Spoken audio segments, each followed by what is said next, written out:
नमस्कार दोस्तों, United national security council को लेकर भारत काफी समय से बदलाव की बात कर रहा है। भारत ने तो यहां तक कह दिया है कि आने वाले सालों में काउंसिल में बदलाव नहीं किया गया तो यह अपना महत्व खो देगा। लेकिन तब भारत के बयानों को ज्यादा महत्व नहीं दिया गया, क्योंकि तब तक कोरोना महामारी, रूस यूक्रेन युद्ध, एनर्जी सिक्योरिटी जैसे बड़े मुद्दे विश्व के सामने नहीं आए थे। और जब ये मुद्दे यूएन में आए तो वह इन पर फैसला लेने में असफल रहा, जिसके बाद ही भारत के बयानों को गंभीरता से लिया गया और यूएनएससी में बड़े बदलाव करने के प्रयास शुरू किए गए। अब यूएन में भारत के साथ अन्य देशों को वीटो पावर देने के लिए इंटर गवर्नमेंटल नेगोशिएशन शुरू की जा रही है। ये वही नेगोशिएशन है जिसके बाद यूएनएससी में बड़े बदलाव की बात कही जा रही है और इसकी मांग भारत पिछले कई सालों से करता आ रहा है। ये नेगोशिएशन 9 मार्च से शुरू कर दिए गए हैं। वहीं इन बैठकों की पारदर्शिता बनाए रखने के प्रयास भी किए गए हैं, जिसके तहत इस पूरी प्रक्रिया का लाइव टेलीकास्ट किया गया। यूएनएससी और संयुक्त राष्ट्र के पूरे ढांचे में बदलाव के लिए की जा रही यह इंटर गवर्नमेंटल नेगोशिएशन काफी ज्यादा महत्वपूर्ण है। इसमें यह बात भी निकल कर आई है कि विश्व के सभी देश संयुक्त राष्ट्र परिषद के स्थायी सदस्यों व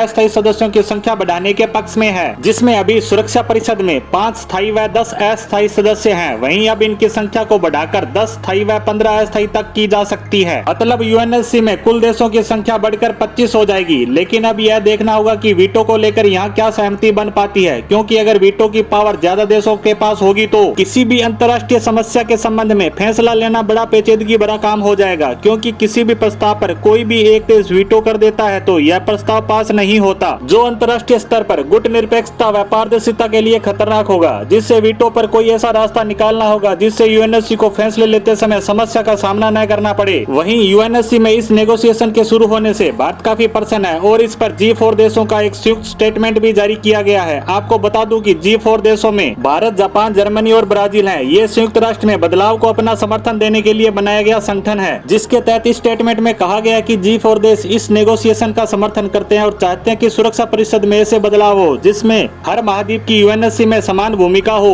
और संयुक्त राष्ट्र एक इंटरनेशनल लेवल पर प्रभावी संगठन के रूप में स्थापित हो सके। अगर 2025 से पहले यूएनएससी में बदलाव हो जाते हैं तो मौजूदा भारतीय सरकार की यह एक बड़ी उपलब्धि के रूप में जानी जाएगी, क्योंकि भारत हर तरफ से इस सदस्यता का हकदार है। और पिछले कुछ सालों में जिस तरह से भारत ने अपनी आर्थिक, सामाजिक व सैन्य क्षमता को विश्व के सामने मजबूती से रखा है, उसके बाद विश्व के देश भारत को एक ग्लोबल लीडर के रूप में देखने लगे हैं। जिस तरह से भारत लगातार आर्थिक मामलों में चीन को टक्कर दे रहा है, कोरोना के बाद विश्व की बड़ी बड़ी कंपनियां चीन को छोड़कर भारत का रुख करने लगी हैं, तो आने वाले समय में भारत अपनी क्षमताओं को और ज्यादा बढ़ाता हुआ नजर आएगा। इसीलिए अभी से कुछ देश भारत के साथ अपने संबंधों को मजबूत करने के प्रयास भी शुरू कर चुके हैं। वहीं अब यूएनएससी की स्थायी सदस्य व वीटो पावर भारत को मिल जाती है तो यह भारत को पहले से ज्यादा पावरफुल कंट्री बना देगी। अब देखने वाली बात है कि इस संबंध में आगे क्या होता है। यूएनएससी पर हमारी आज की रिपोर्ट को यहीं समाप्त करते हैं। धन्यवाद।